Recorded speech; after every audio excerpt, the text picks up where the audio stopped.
Arizona has 370 miles of southern border, okay? But Governor Hobbs says border issues aren't just for Republicans or Democrats.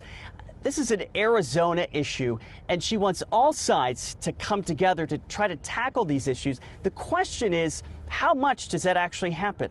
The people of Arizona and this nation want more than words. That was Governor Katie Hobbs in November at the border in Nogales, discussing the Task Force SAFE program, which her office says has seized more than 6 million fentanyl pills and 1,400 pounds of fentanyl powder and other drugs with the help of the Arizona National Guard. We absolutely need federal partnership on border security. Arizonans have spoken loudly and clearly about that. But what some say isn't so clear is just how much Governor Hobbs would assist the incoming Trump administration. You were criticized in an op-ed in the Arizona Republic, and their criticism was that they felt like your views on President-elect Trump's plans for the border weren't clear. So I wanted to ask you, what are your thoughts on mass deportations? Well, President-elect Trump's plans are not clear.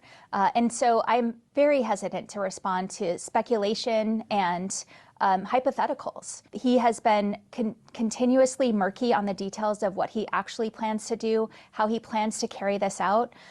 So what I've been clear about, and I will continue to be clear about, I will work with anyone to help secure the border. If it was a situation more specific where he said, we're going to start with people who are undocumented, who are criminals, and we're going to deport them, is that something that you would support?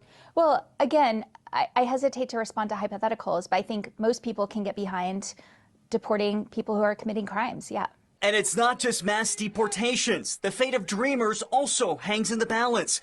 According to U.S. Citizenship and Immigration Services, Arizona has nearly 21,000. President-elect Trump tried to end DACA in his first term, but said recently he'd be willing to work with Democrats to cut a deal. That's a priority for me.